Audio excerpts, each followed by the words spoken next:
इस सुंदर, लजीज और आकर्षक केक को देखकर आप ये अनुमान लगा रहे होंगे कि ये ब्रांडेड क्रीम, बटर और कोको पाउडर से बना होगा, लेकिन आपकी ये सोच गलत हो सकती है।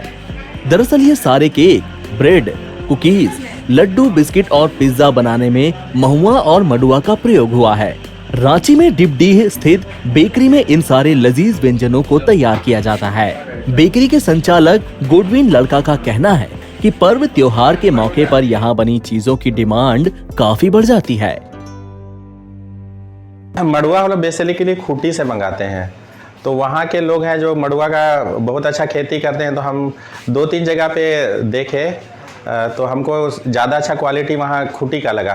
तो फिर खूंटी से जो वहाँ के लोग हैं, लोकल लोग हैं, आदिवासी लोग हैं, तो वो लोग उसका खेती करते हैं। तो वो लोग से जब बातचीत किए तो हमको, क्योंकि एक ही बार में हमको बहुत ज़्यादा चाहिए होता था, तो बाकी जगह पे बहुत कम देने के लिए एग्री हुए थे। तो यहाँ पे वो लोग अच्छा है, जितना भी जब भी डिमांड करो लोग पूरा करेंगे बोला। तो फिर हम वहाँ से फिर मड़ुआ का आटा वहाँ से मंगाना चालू किए।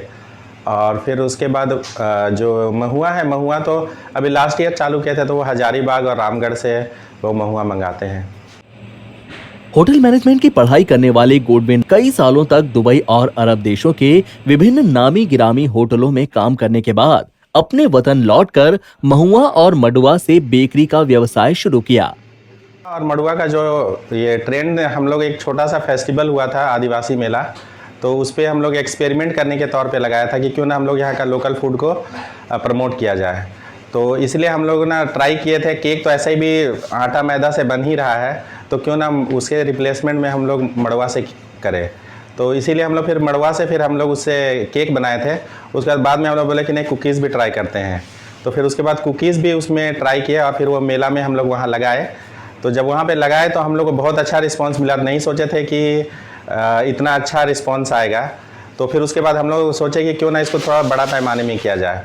तो फिर उसको हम लोग फिर से अपना जो शॉप है, आउटलेट है, उसमें रखना चालू किया। तो वहाँ से भी बहुत अच्छा फीडबैक आने लगा। तो फिर इसी से हम लोग को मोटिवेशन मिला। तो फिर हम लोग मड़ुआ का उसके बाद पिज़्ज़ा बनाने चालू कर दिए। उसके बाद ब्रेड बनाने के लिए चालू किए। उसके बाद केक का तो पहले ऑलरेडी था ही, तो फिर उसके बाद लड्डू बनाए। तो इसी तरह से फिर हम लोग का डे बाय डे बढ़ते गया। तो फिर उसके बाद में हम लोग को लास्ट ईयर में ये आया कि अब थोड़ा कुछ चेंज किया जाए। तो फिर उसके बाद महुआ को लिए, फिर महुआ से केक बनाए। तो महुआ का केक क्रिसमस के टाइम पे लॉन्च किए थे, तो उसका भी बहुत अच्छा रिस्पांस आया और अभी तक सब हाईली डिमांडेड में चल रहा है वो। गुडविन प्रत्यक्ष रूप से 20 से अधिक और अप्रत्यक्ष रूप से न जाने कितने सालों भर का अटूट रोजगार दे रहे हैं। इसमें ज्यादातर महिलाएं हैं, वही पुरुष कर्मियों की संख्या भी कम नहीं है। यहाँ काम करने वाले रोशन कुमार बताते हैं कि अब उनकी जिंदगी में सहूलियतें तो बढ़ गई हैं। यहाँ काफी बहुत कुछ सीखने को भी मिल रहा है। परिवार जैसे माहौल में काम करके वे बेहद खुश हैं। जी, मैं ये कहना चाहता हूँ, मैं यहाँ लगभग 3 साल से काम कर रहा हूँ। यहाँ काम करके मुझे अच्छा लगता है। घर से नज़दीक भी है और मुझे यहाँ कोई दिक्कत नहीं होता है। कुछ भी बनता है तो हम लोग खा के ट्राई करते रहते हैं, कुछ नया नया चीज़। यहाँ नया नया चीज़ सीखे हैं बनाने। यहाँ जो भी काम सीखे हैं सब यहीं से सीखे हैं, एक शुरू से।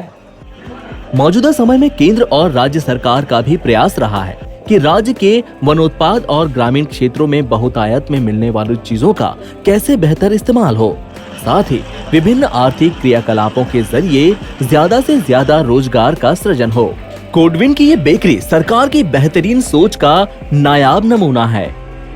एनबीटी ऑनलाइन के लिए रांची से कर्मवीर की रिपोर्ट।